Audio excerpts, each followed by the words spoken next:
Give you 365 daily hacks to help you resolve any aches and pains that you're experiencing and get healthy again. Today's hack is going to be looking at differences in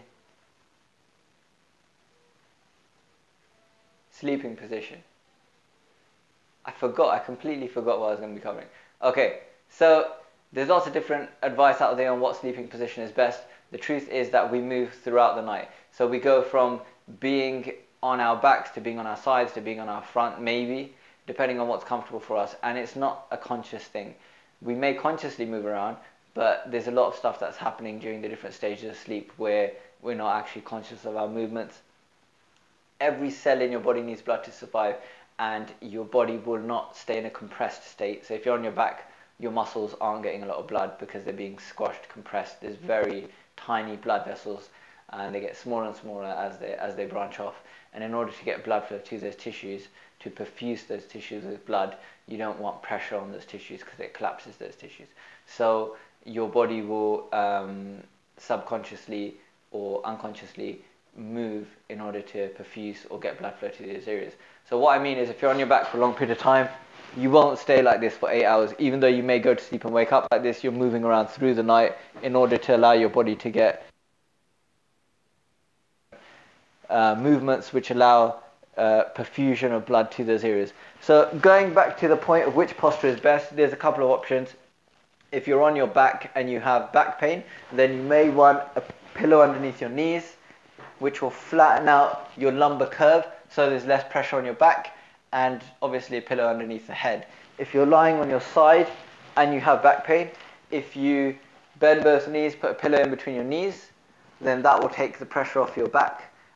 You obviously want a pillow underneath your neck, and you may want a small pillow underneath your hip as well. What you'll notice is now that curve has flattened out, so there's not so much pressure on my spine now that I have a small pillow underneath my waist. So that's another really important tip as well. If you're lying on your side, if you don't have the pillow there, you'll see how that curve is completely different. So very handy tip, because working as a clinician, seeing thousands of patients per year, you can make people better in the clinic. You can give them rehab exercises, they can go to sleep, and because of habitual sleeping positions, sleeping patterns, they can aggravate the condition. It can take longer to get better. So sleep is an important thing to try and tackle. Now the last one is sleeping on your front. Sleeping on your front like so. People would normally have their pillow back, puts their neck in a really awkward position. So if you are sleeping in the front, you don't want a pillow, so there's less pressure on your neck. You also want a pillow underneath your tummy. So if you look at my lower back, if I put a pillow underneath my tummy, there'll be less of that curve. It's flattened out now, so a lot less pressure on my back while I'm sleeping. The other thing is with arms, I don't want to wake up with pins and needles, so you want to have arms out to the side.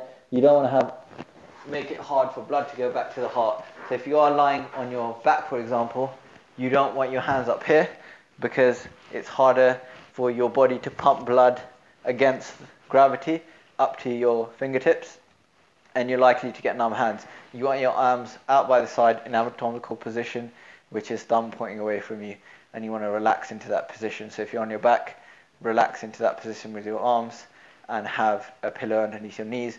If you're on your side, you want to make sure that your arm isn't compressed, so you bring your arm out slightly, maybe bring both arms together, have a pillow underneath your waist, and have a pillow in between your legs as well as underneath your head. And if you're front, no pillow at the head, pillow underneath your tummy, and arms down below as opposed to underneath you.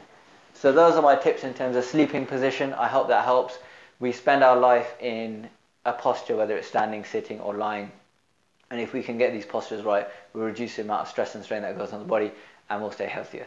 So thanks a lot for tuning in to day 6 of my healthy hacks, and I'll see you guys tomorrow. Have a great day.